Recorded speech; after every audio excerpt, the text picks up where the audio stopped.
好嘞，Mas.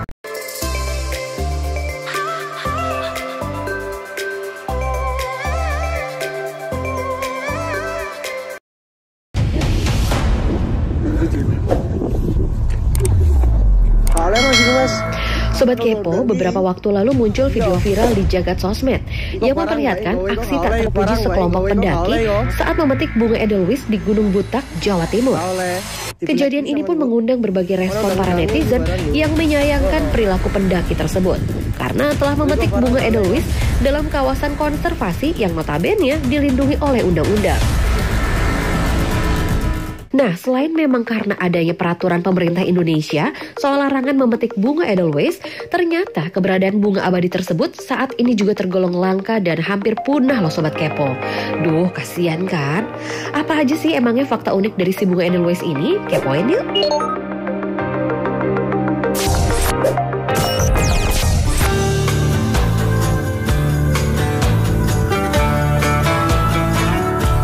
Nama edelweiss adalah gabungan dari dua kata dalam bahasa Jerman, yaitu edel yang berarti mulia atau agung dan weiss yang berarti putih.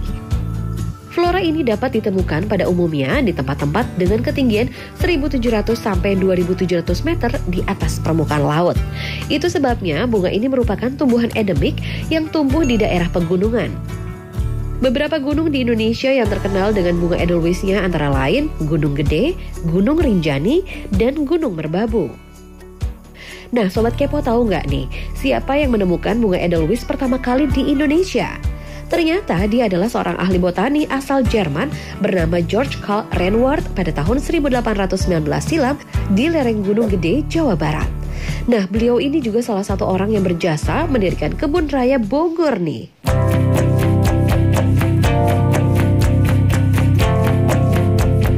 Tidak hanya terdapat di Indonesia saja loh, di benua Eropa pun terdapat tumbuhan yang dijuluki bunga abadi ini dengan jenis Leontopodium alpinum di daerah pegunungan Alpen.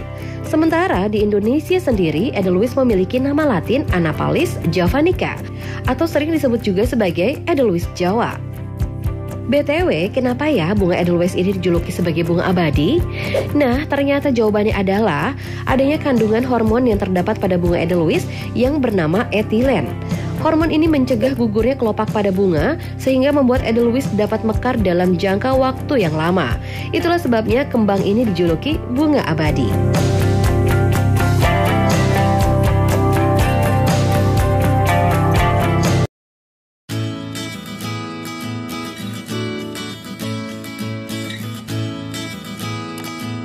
Saking uniknya flora tersebut, di negara-negara Eropa, edelweiss tidak hanya dianggap sebagai tanaman biasa, namun dijadikan bunga yang syarat akan nilai filosofis. Seperti di negara Swiss nih, yang menjadikan bunga edelweiss sebagai simbol cinta abadi dan nama maskapai penerbangan. Nah, di Austria, edelweiss bahkan dijadikan bunga nasional dan logo pada uang koin. Lain lagi di Kroasia, bunga ini dijadikan logo regu penyelamatan gunung. Sementara di Indonesia, bunga edelweiss muncul di gambar perangko nasional pada tahun 2003 lalu. Wih, hebat banget ya bunga edelweiss ini. Tapi ada satu fakta nih yang bikin sedih guys. Keberadaan bunga edelweiss di Indonesia saat ini tergolong langka dan hampir punah karena ulah oknum yang tidak bertanggung jawab dengan memetik sembarangan hanya demi kepuasan sosial media belaka. Duh, jangan sampai punah dong, nanti kita nggak bisa lihat keindahan bunga abadi ini lagi.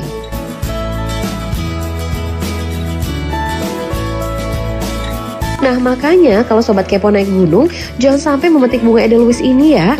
Cukup dinikmati saja keindahannya, jangan sampai melukainya.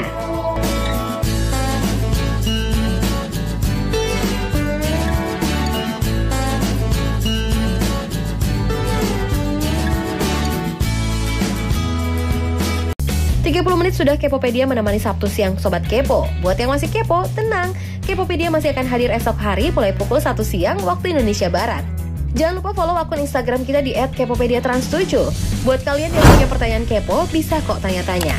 Pertanyaan kepo yang paling menarik akan kami jawab di episode Kepopedia selanjutnya. Jangan lupa di follow ya. Selamat berakhir pekan.